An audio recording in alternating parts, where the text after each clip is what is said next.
सबक number 3 diary लिखें। रात का खाना खाने के बाद घर के लोग टीवी देखने में मसरूफ़ थे।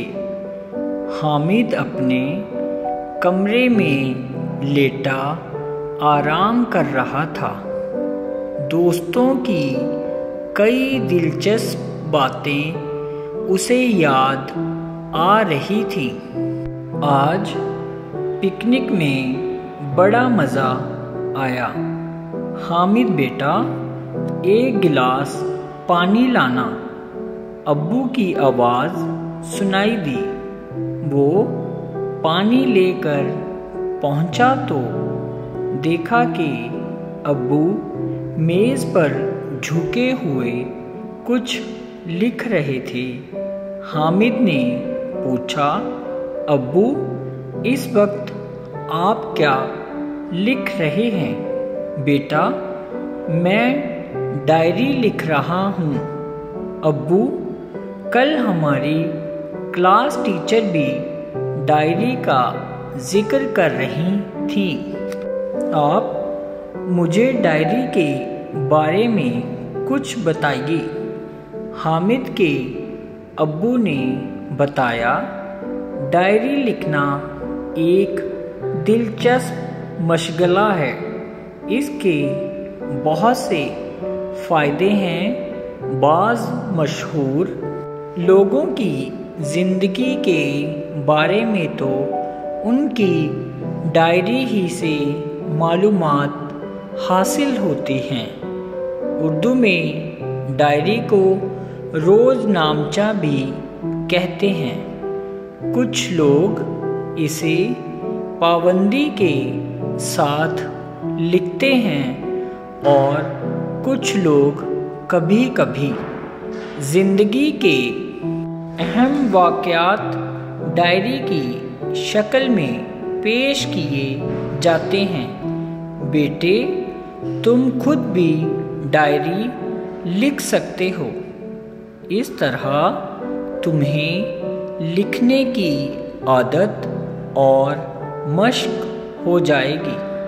डायरी में अपनी ज़िंदगी के अलावा दोस्त, अहबाब, ख़ानदान और मुल्क के अहम वाक़यात और हालात गर्ज़ सभी कुछ लिखा जा सकता है। अब्बू ने हामिद को एक नई सादी डायरी दी। हामिद ने पूछा, अब्बू, मैं डायरी में लिखना कैसे शुरू करूं? अब्बू ने बताया, हाशिया छोड़कर सबसे पहले तारीख और दिन लिखो। फिर लिखो कि तुम सुबह किस वक्त जागे। मामूलात में कोई तब्दीली आई हो तो लिखो कि आज सुबह मैं 7 बजे जागा। वैसे मैं रोज़ाना 5 बजे उठ जाता हूँ। दरअसल मैं कल पिकनिक पर गया था। थकान की वजह से देर तक सोता रहा। ठीक है बेटा, अपनी पिकनिक के बारे में कुछ बातें लिखो, जैसे बस का सफ़र, जब चिड़ियाघर पहुँचे तो वहाँ क्या क्या देखा, मौसम का ज़िक्र, जानवरों के बारे में लिखो। किसी दिन कोई अजीज़ आ जाए या तुम किसी दोस्त के यहाँ गए हो तो इसका ज़िक्र भी डायरी में हो सकता है। अम्मी या भैया के साथ बाज़ार जाना हुआ हो तो वो भी लिख सकते हो। جو چیزیں خریدی ہوں ان کی قیمت لکھ لو۔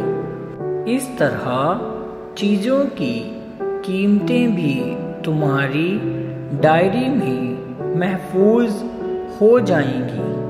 اگر تم پرانے لوگوں کی ڈائری دیکھو گے تو چیزوں کی قیمتیں جان کر تمہیں حیرت ہوگی۔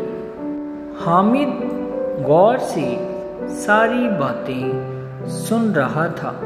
ابو، ڈائری لکھنا تو واقعی دلچسپ اور اہم کام ہے۔ ڈائری میں اور کیا کچھ لکھا جا سکتا ہے؟ زندگی کے کسی بھی اہم اور دلچسپ واقعے کو ڈائری میں قلم بند کیا جا سکتا ہے۔ کسی عزیز، کسی ادیب، اہم سیاسی لیڈر، مذہبی رہنما کا انتقال ہوا ہو یا ملک میں کوئی اہم واقعہ پیش آیا ہو تو اس کا بھی ذکر کر سکتے ہیں۔ اگر تمہارے ساتھ کسی نے بھلائی یا احسان کیا ہو تو اس کا ذکر بھی ضرور کرنا چاہیے۔ ایسا کوئی واقعہ جس سے اخلاقی سبق ملتا ہو یا کسی کا اچھا شعر یا قول بھی اپنی ڈائری میں لکھا جا سکتا ہے۔ اس طرح تمہاری ڈائری کی ایک دستاویزی اہمیت بھی ہو جائے گی۔ آج کل کمپیوٹر میں بھی زندگی کی اہم یادیں محفوظ کی جانے لگی ہیں۔